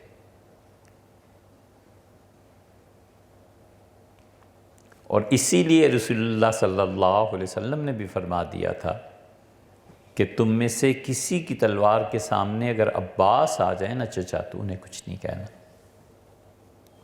ایک صحابی رضی اللہ عنہ نے اپنی جوانی، محبت اور حضور صلی اللہ علیہ وسلم سے تعلق بہت گہرا تھا، تو انہوں نے ایک جملہ کہہ دیا تھا۔ یہ اس لیے عرض کر رہا ہوں کہ کبھی کبھی آدمی سے ایسے ہو جاتا ہے، انسان کوئی بھی اس کی سرشت میں داخل ہے نافرمانی، کوئی بھی آدمی، ہر آدمی 100% ٹھیک ہو جائے یہ نہیں ہے، سچا ہونا چاہیے، بس ہر آدمی صحیح ہو یہ نہیں ہوتا، لیکن سچا ہونا چاہیے۔ کافر آدمی صحیح نہیں، وہ کہتا ہے خدا ایک نہیں ہے، زیادہ ہے، یہ اس کا نظریہ باطل ہے، لیکن سچا تو ہونا، اقرار تو کرے جب اس سے پوچھا جائے، اقرار نہیں کرے گا تو پھر کیا ہے؟ پھر نفاق ہے، پھر وہ کہیں کا بھی نہیں ہے۔ تو اس لیے انہوں نے ایک جملہ کہہ دیا تھا رسول اللہ صلی اللہ علیہ وسلم سے کہ آپ اس لیے فرما رہے ہیں کہ وہ آپ کے چچا ہیں، تو حضور صلی اللہ علیہ وسلم نے اس پہ خاموشی اختیار کر لی، لیکن ان پہ ساری زندگی اس کا اثر رہا اس جملے کا۔ کہتے تھے میں اللہ سے مسلسل معافی مانگتا ہوں، سیدنا عمر رضی اللہ عنہ بھی کہتے تھے، وہ کہتے تھے کم من سمت، اور کتنے ہی روزے میں نے رکھے، اور کتنے ہی غلام میں نے آزاد کیے، اور کتنی اللہ کی عبادت اس لیے کی ہے کہ وہ جملہ جو میں نے حدیبیہ میں عرض کر دیا تھا رسول اللہ صلی اللہ علیہ وسلم سے، کاش میں نہ کہتا، ہو جاتا ہے۔ تو طالب ان کا تو کچھ زیادہ نہیں پتہ چلتا، اور البتہ یہ باقی تینوں بھائی عقیل، علی اور جعفر رضی اللہ عنہ مسلمان ہو گئے تھے، تو رسول اللہ صلی اللہ علیہ وسلم کو چچا زاد بھائی ہونے کی ویسے بھی عقیل رضی اللہ عنہ سے بھی محبت تھی، تو آپ نے فرمایا کہ میں نے اس سے ابو جہل سے کہا اور ان لوگوں سے معراج کا، تو انہوں نے کہا کہ وہ بتاؤ وہاں جو گھر ہے وہ اس میں کھڑکیاں کتنی، دروازے؟ تو آپ نے فرمایا میری زندگی کے مشکل ترین دنوں میں سے ایک دن تھا، اور میں نے دیکھا کہ وہ جو اللہ کے فرشتے تھے انہوں نے بیت المقدس میں جو کچھ بھی تھا اسے اٹھایا اور عقیل کے گھر کے اوپر لا کر فضا میں معلق کر دیا، تو میں دیکھتا رہا، پھر گن کے انہیں بتاتا رہا کہ یہ چیزیں، یہ چیز ہو جاتی ہے۔ بلڈنگ کی روح ہوتی ہے، کبھی مر جاتی ہے، آدمی زندہ چلتا پھرتا نظر آتا ہے اور اس کے لیے موت کا حکم آ جاتا ہے، یہ چیزیں ہوتی رہتی ہیں، ٹائم میں ٹریول کرا دیتے ہیں، اسپیس میں اللہ تعالیٰ ٹریول کرا دیتے ہیں۔ ایسے واقعات آپ کو بہت صوفیہ میں بھی مل جائیں گے کہ وہ گزرے، انہوں نے کہا کہ یہ تو عمارت نہیں ہے، تو وہ عمارت نہیں ہے، وہ لوگ حیران ہیں کہ عمارت تو کھڑی ہے، پتہ چلا کہ کچھ سال کے بعد وہ عمارت ختم ہو گئی، اپنی معنویت کھو بیٹھی۔ انہوں نے کہا یہ جسے تم زندہ دیکھ رہے ہو یہ زندہ نہیں ہے، معلوم ہوا مہینے بعد انتقال ہو گیا۔ یہ سارا میٹا فزکس کی جو دنیا ہے نا، مابعد الطبیعات کی، یہ اس میں اب ماننے لگیں، بڑا تردد ہوتا ہے انہیں ماننے میں اس دنیا کو، لیکن اب جب پہلے جو لوگ اللہ تعالیٰ کے ذکر، اذکار اور اس کے اثرات میں خبر دیتے تھے وہ ناقابل اعتبار اور قابل اعتراض، اور اب کافر خبر دے تو قابل تسلیم اور بالکل درست، یہ تو ہمارا ایمان ہو گیا۔ اب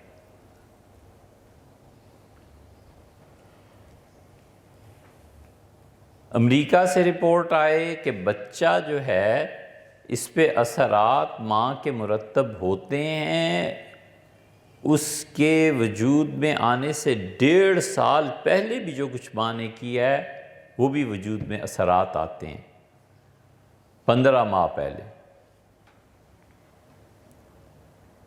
کوئی تردید نہیں کرے گا۔ اور حضرت شاہ ولی اللہ رحمۃ اللہ علیہ اگر حجت اللہ میں اور مقامات پہ یہ لکھ دیں کہ مجھے ابھی تک اپنا وہ حال یاد ہے کہ میں اپنی والدہ کے پیٹ میں اللہ کو یاد کرتا تھا، ذکر کرتا تھا، تو وہ ہر وہابی کے لیے قابل اعتراض ہے کہ یہ کیا اور یہ کیا۔ ان میں سے جو بہت نرمی برتتے ہیں اس بات کو کہتے نہیں ہیں، کیونکہ حدیث کی سند آخر حضرت سے جاتی ہے نا،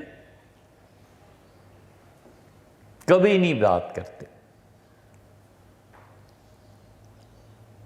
بھئی آپ ان حقائق بات نہ کریں تو جو اگلی نسل آ کے پڑھ لے گی، اگر مسلمانوں نے پڑھ لیا تو یہ سب چیزیں سامنے آئیں گی، اس وقت پھر کھوج لگاتے پھریں گے کہ کیا ہے۔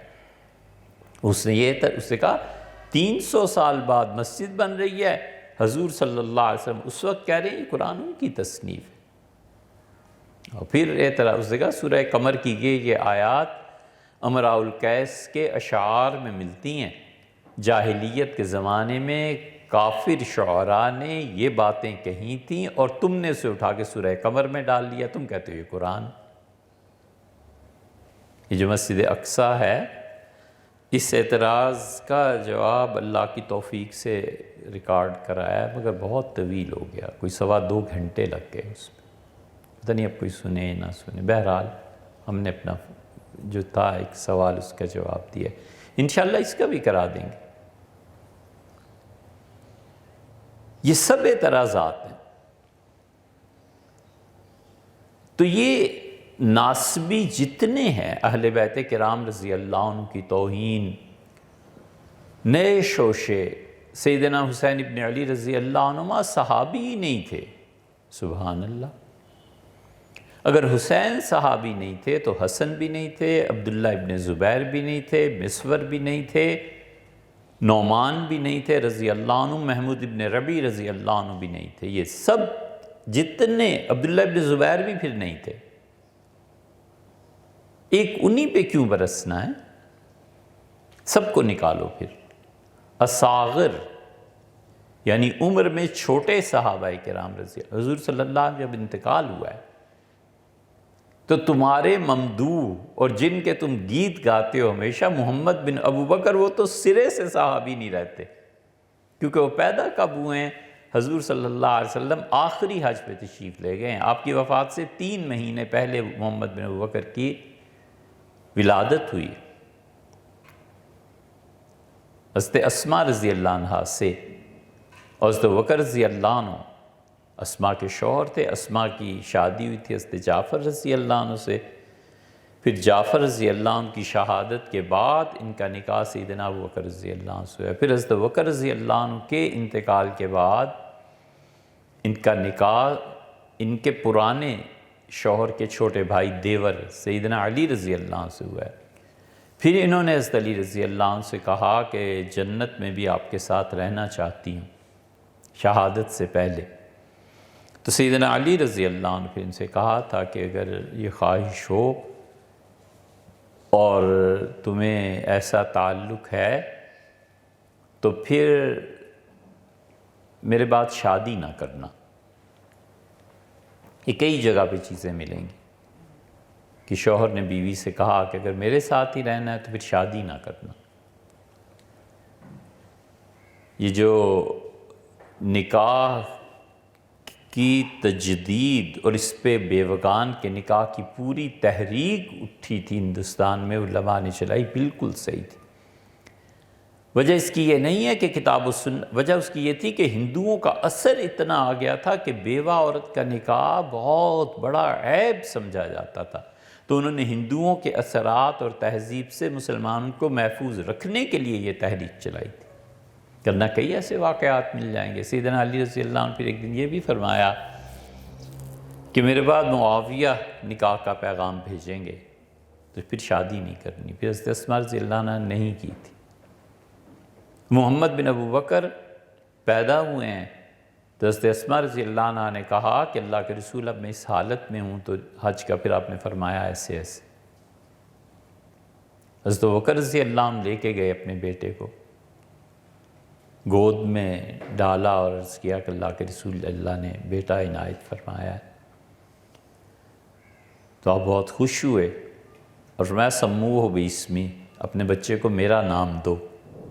تو اس لیے ان کا نام محمد رکھا گیا۔ رسول اللہ صلی اللہ علیہ وسلم نے اپنا نام جن جن کو دیا ہے بہت تھوڑی تعداد ہے، تو فرمایا میرے نام پہ اس کا نام رکھو۔ تو یہ تو بالکل ہی صحابی نہیں رہتے، 3 مہینے کا بچہ۔ اس لیے اب یہ ایک نئی چیز چل کہ حضرت حسین رضی اللہ عنہ، خیر نئی کیا، 50 سال پہلے بھی ایسے تھے، پمفلٹ چھاپتے تھے۔ یہ ساری تحریک ضم ہو جاتی ہے آخر پہ انکار حدیث پہ، اس لیے کہ حدیث میں جو چیزیں آئی ہیں آپ اس کو کہاں لے جائیں گے؟ سیدنا حسین ابن علی رضی اللہ عنہما کے قاتلین کا انجام ترمذی میں آیا ہے، اس کا بھی انکار کر دو۔ بخاری شریف میں ایسی چیزیں آئی ہیں، اب جب حدیث سامنے آتی ہے پھر اس کا بھی انکار کرنا پڑتا ہے، پھر دھیرے دھیرے یہ حدیث کا انکار شروع ہو جاتا ہے۔ اس لیے فتنے جتنے بھی سر اٹھاتے چلے جا رہے ہیں،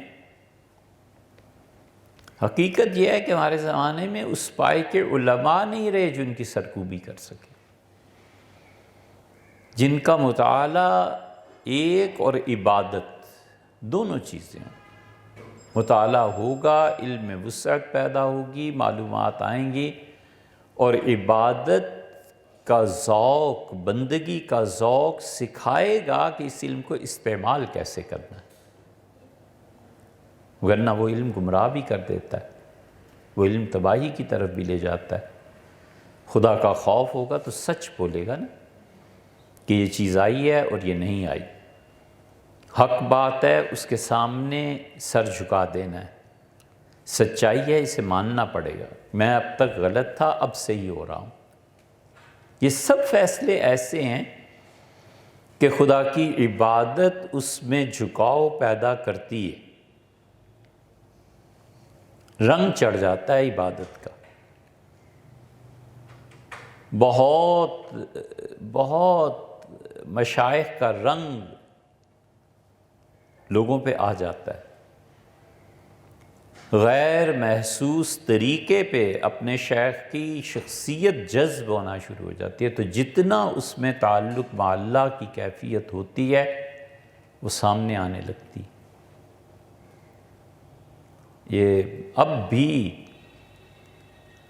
بھی آپ ان لوگوں کو دیکھیں، کبھی پتہ نہیں اب تو بہت تھوڑے 2-4 ہی زندہ رہ گئے ہوں گے جن کا تعلق رائے پور سے اصل میں حضرت کی خانقاہ سے یا حضرت کے سلسلے سے ہے، ان کو دیکھ کر پتہ چلتا ہے کہ عاجزی کس کو کہتے ہیں، تواضع کس کو کہتے ہیں، ایسے مرے مٹے کہ جیسے بالکل بیچارہ کچھ ہے ہی نہیں، وہ ایک رنگ ہے۔ حضرت ابو الحسن ندوی رحمۃ اللہ کے جنہوں نے دیکھا ہے ان سے پوچھو کہ جس شخص کی علم اور جس شخص کی تقاریر اور ادب ساری دنیا میں مانا ہوا آدمی تھا، کوئی ایسی چیز ہی نہیں تھی جس کے متعلق یہ کہا جائے کہ یہ ان کے وجود کی خبر دیتی ہے۔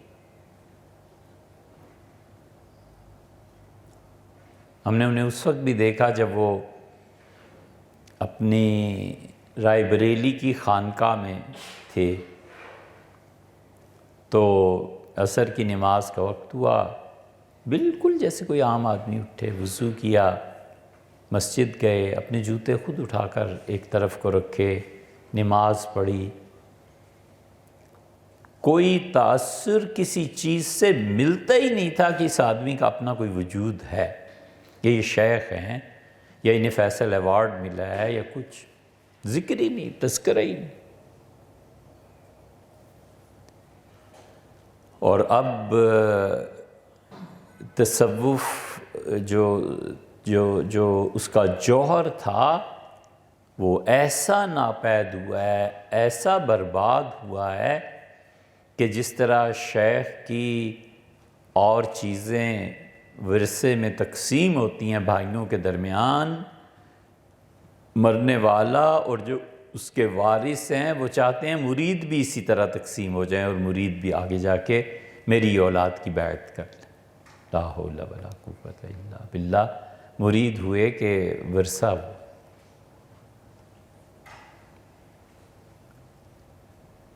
اس لیے وہ علم کی گہرائی اور اس کے ساتھ بندگی،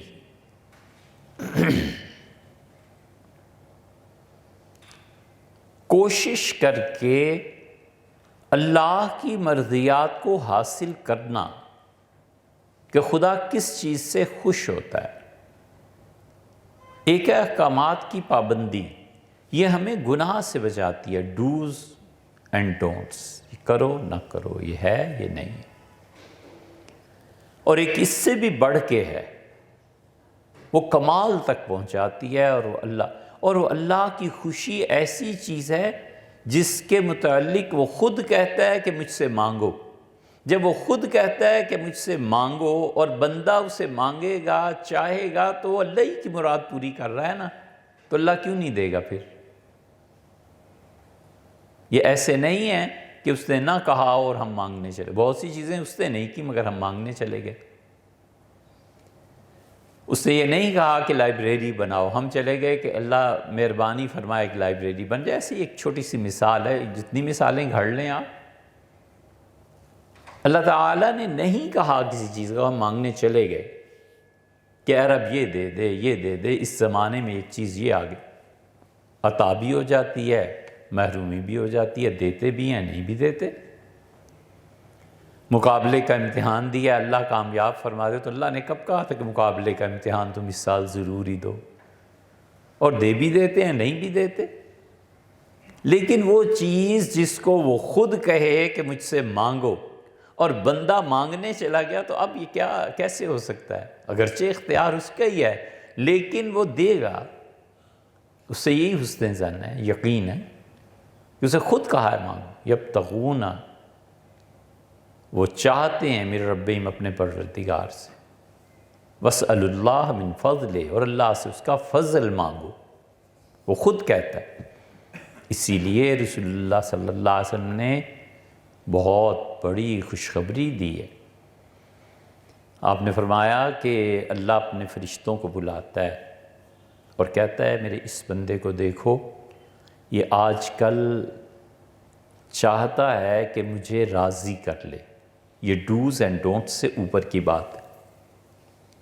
یہ میرا بندہ چاہتا ہے کہ مجھے خوش رکھے، مجھے خوش کرے۔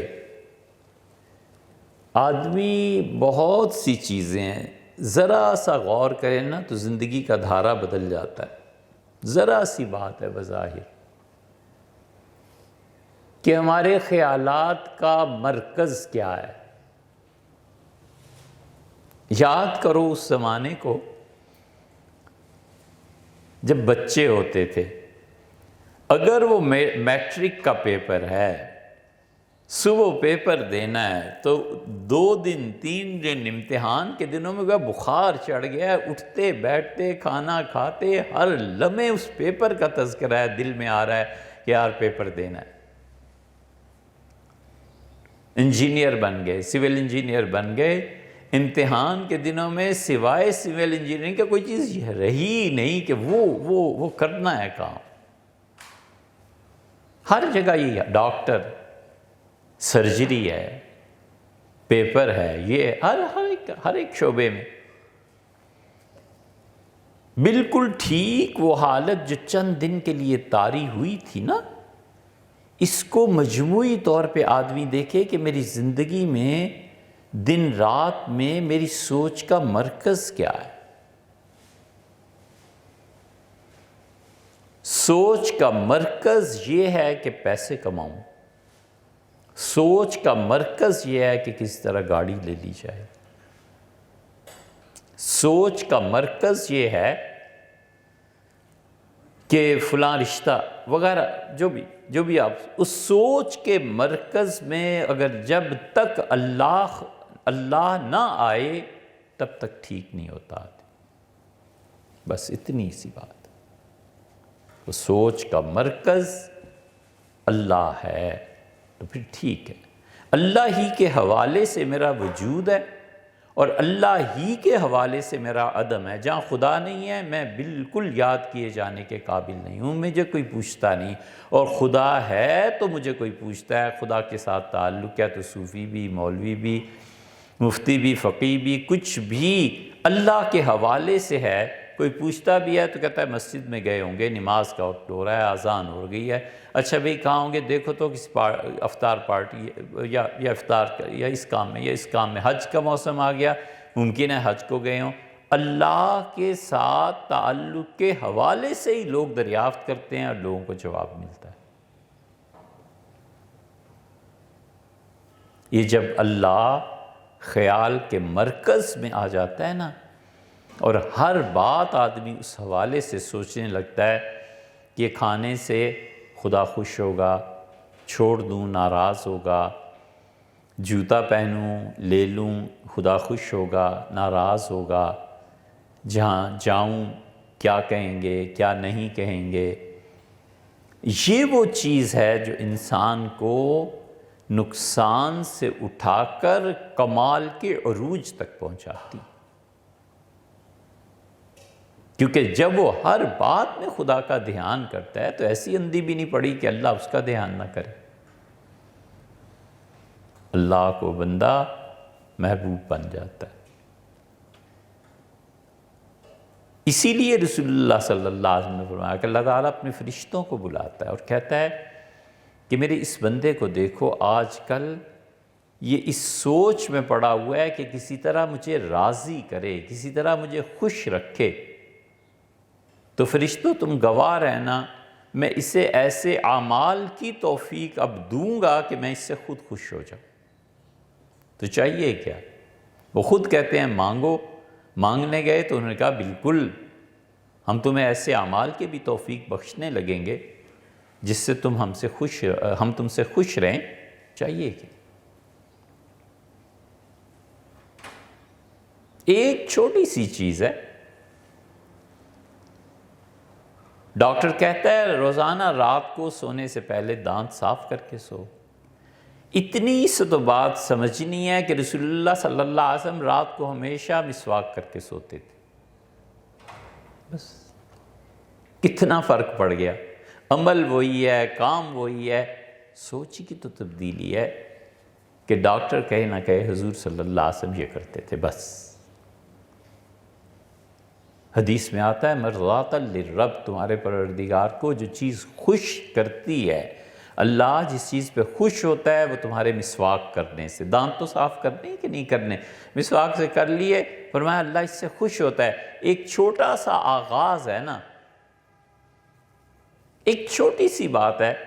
تو کہتا ہے سبح بحمد ربک حین تقوم، اور جب تم اٹھو تو یہ کہو کہ سبحان اللہ و بحمدہ، اللہ کی تسبیح اور حمد کرو. اٹھو کس طرح؟ سو رہا ہے نا رات کو، صبح آنکھ کھلی، پاک ہے ناپاک ہے کوئی بھی حالت ہے، پہلا جملہ اس نے کہا سبحان اللہ و بحمدہ. حین تقوم، جب تم بیٹھے ہوئے، یہ دوسری تفسیر ہے، جب اٹھو کھڑے ہو تو سبحان اللہ و بحمدہ ہی پڑھو. ایک ذرا سی تو بات ہے آدمی کے ذہن میں رہے. صبح آنکھ کھلی، اٹھنا تو ہے ہی، کچھ نہ کچھ تو کرنا ہی ہے. سب سے پہلے تو موبائل اٹھا کے دیکھنا ہے کہ اس کی کیا دنیا ہے. یہی ہے نا. اور اگر لوڈ ختم ہو جائے تو پھر قیامت سے بھی بڑی قیامت ہے. کریں کیا؟ ایک 2 سیکنڈ نہیں لگتے. سبحان اللہ و بحمدہ آغاز کرے کہ جس چیز سے اللہ خوش ہوتا ہے، کوئی مشقت نہیں، کوئی محنت نہیں، لیکن اللہ کی توفیق بڑی چیز ہے. اللہ تعالیٰ ہم سب کو توفیق بخشے.